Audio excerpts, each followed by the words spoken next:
Aí então vocês entenderão claramente, vejam vocês, sobre o que está sendo feito.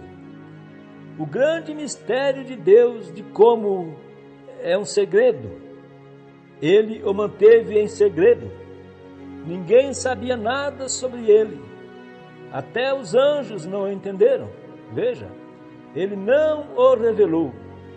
Essa é a razão sobre nosso sétimo mistério, de ter havido silêncio quando o sétimo selo foi aberto. Jesus, quando Ele estava sobre a terra, eles quiseram saber quando Ele viria.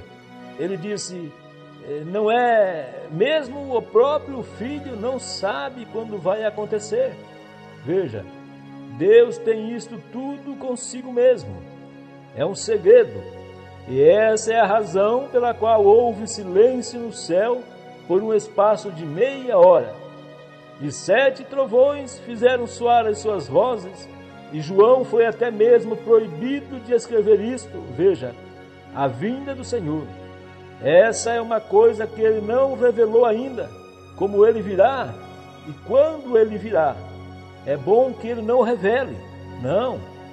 Ele o tem mostrado ou revelado em cada tipo que está na Bíblia. Portanto, a Bíblia inteira é a revelação do mistério de Deus em Cristo. Bem, a Bíblia inteira é uma expressão de uma meta que Deus tinha, um propósito que Ele desejou realizar na Bíblia inteira. E todos os atos dos crentes na Bíblia têm sido em tipo e expressando qual é a grande meta de Deus. E agora, neste último dia, Ele a tem revelado e nos mostra. E com a ajuda de Deus, bem, vocês haverão bem aqui nesta manhã o que o Senhor tem tido em sua mente desde o princípio e o tem expressado. Portanto, vocês podem ver o grande significado do que tem sido reconhecer isto e então tentar trazê-lo para as pessoas, bem? E então eu não tenho entrado em detalhes para tentar explicar isto tal como Deus o tem revelado a mim. Agora, se vocês desejam anotar isto, eu tenho muitos lugares os quais eu desejo ler. E agora, no livro de São Lucas, capítulo 24 de São Lucas, nós encontramos que são 2 dos apóstolos a caminho de Emaús. E Jesus saiu por um momento depois da sua ressurreição e eles estavam a caminho de Emaús, indo pelo caminho, pensando, conversando e chorando devido à sua morte e também devido a como eles ouviram sofrer pelo que eles pensavam que não tinha absolutamente nenhum valor. Eles haviam tomado o seu Senhor e o crucificaram e eles estavam indo por ali, chorando. E ele saiu da beira da estrada e começou a falar com eles sobre Cristo. Ele disse, ó nécios e tardos para entender, não sabeis que todos os profetas e os salmos, veja, o que ele está fazendo? Identificando-se para estes apóstolos, dizendo que todos os profetas e todos os salmos e tudo era ele expresso. Estão vendo? E agora a razão pela qual eu nem me empenhei em pregar nesta manhã foi porque eu pensei que ao ensinar nós entenderíamos isto melhor do que simplesmente tomar um texto e passá-lo por alto. Nós somente o ensinaríamos. Agora, ele estava dizendo que todos os salmos e todos os profetas falaram dele. Bem, ali, portanto, isso mostra que todo o Velho Testamento, todo o Novo Testamento e todos os salmos, os cânticos que foram cantados a seu respeito. Tomem o Salmo 22, cantem-no e comparem-no com a manhã da crucificação. Veja, Deus meu, por que me desamparaste? Todos os meus ossos, eles me olham fixamente, eles transpassaram-me os pés e as mãos. Contudo, todas essas coisas ali, eles cantando esse salmo ali embaixo no templo e crucificando a mesma pessoa. Vejam, aqueles grandes líderes religiosos, aqueles grandes homens, aqueles grandes mestres, e contudo tão cegos que estavam lendo os profetas e estavam cantando os cânticos e cometendo o crime que eles diziam que eles fariam. A mesma coisa está acontecendo nesta manhã. Agora ouçam com atenção, porque agora eu nem mesmo vou prestar atenção ao que aquele relógio diz. Eu quero que vocês entendam isto. Eu não me importo.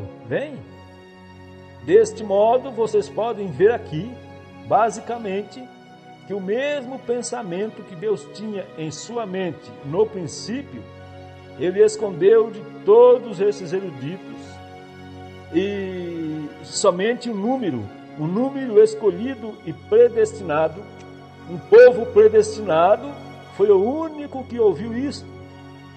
E agora examine a Escritura no passado, no decorrer de toda a era dos profetas, e vejam se não foi a mesma coisa.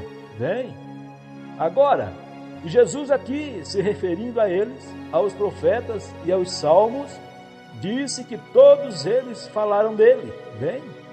E aqui estes mestres judeus, rabis, doutores da lei, professores, tinham feito exatamente o que eles haviam feito antes. Agora observem novamente. Ele disse: examinai as Escrituras, pois são elas que de mim testificam. Examinai as Escrituras inteiras. O que eu estou tentando fazer? Mostrar-lhes que esta Bíblia é a coisa que está correta. Outro dia, eu estava num quarto de hospital conversando, quando uma irmã me pediu para explicar a respeito de denominações. Pediu para eu explicar porque nós éramos contra denominações, com algumas pessoas denominacionais. Vejam vocês, tem que voltar à palavra, porque a palavra é Deus.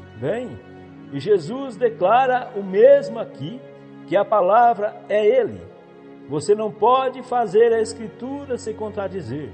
No princípio era o Verbo, e o Verbo estava com Deus, e o Verbo era Deus, e a palavra se fez carne. Agora aqui ele diz: examinai as Escrituras, elas testificam de mim.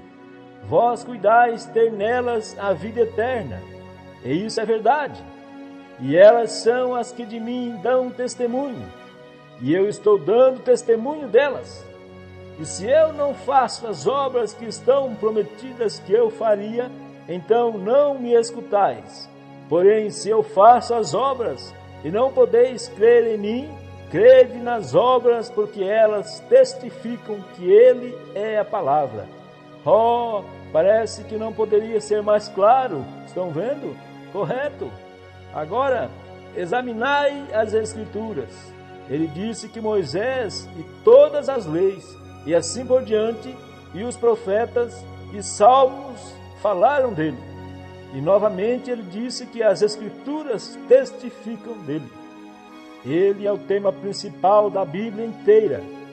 Se você lê a Bíblia e não vê a Cristo em cada versículo dela, volte e leia novamente.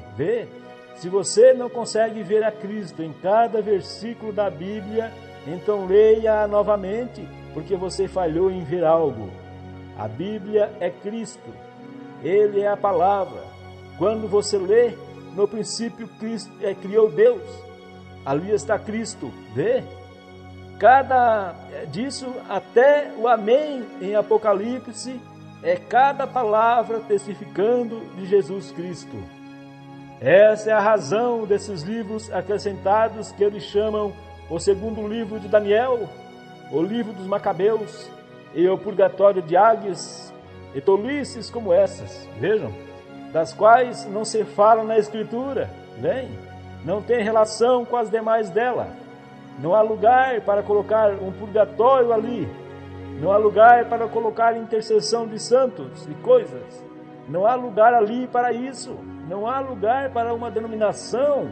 Não há lugar para credos fora dela, da Bíblia. Bem, deste modo, quando vocês virem essas coisas, elas simplesmente não entram em cogitação. E essa é a razão pela qual as pessoas têm acrescentado isto e têm o seu quebra-cabeça todo misturado, bem?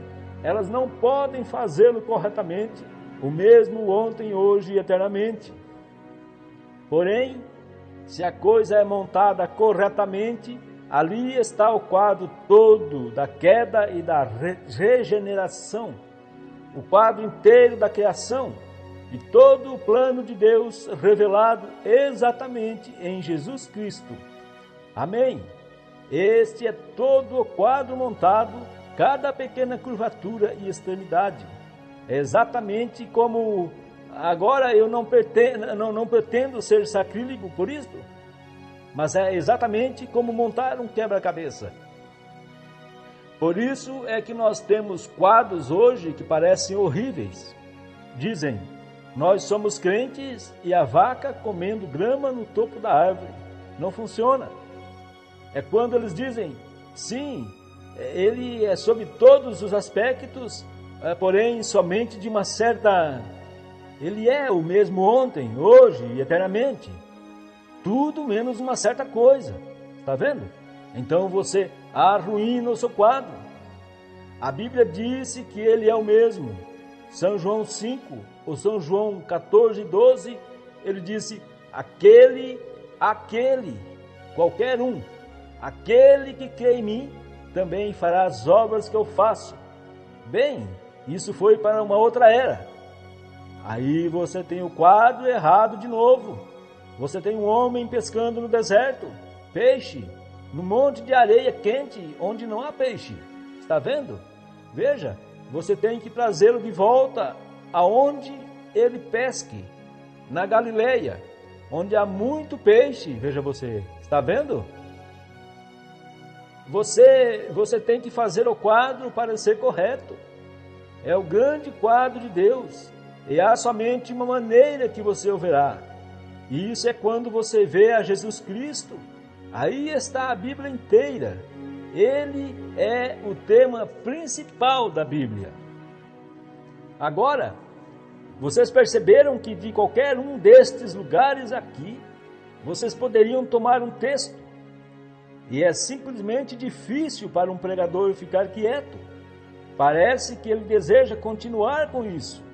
Mas vocês têm de voltar àquilo que estamos ensinando. Ele é o tema principal da Bíblia. Ele estava nos profetas, ele estava nos salmos, ele estava na história da Bíblia. A Bíblia é um livro profético, é um livro histórico, é um livro de amor, é um livro de cânticos, é um livro de vida. E ali dentro você encontra a Cristo. Ele estava nos profetas, ele estava nos salmos, ele estava na história, e ele também, na Bíblia, é as coisas que hão de vir. Deste modo, ele era antes e muito depois. O que isso faz dele, então? O mesmo ontem, hoje e eternamente.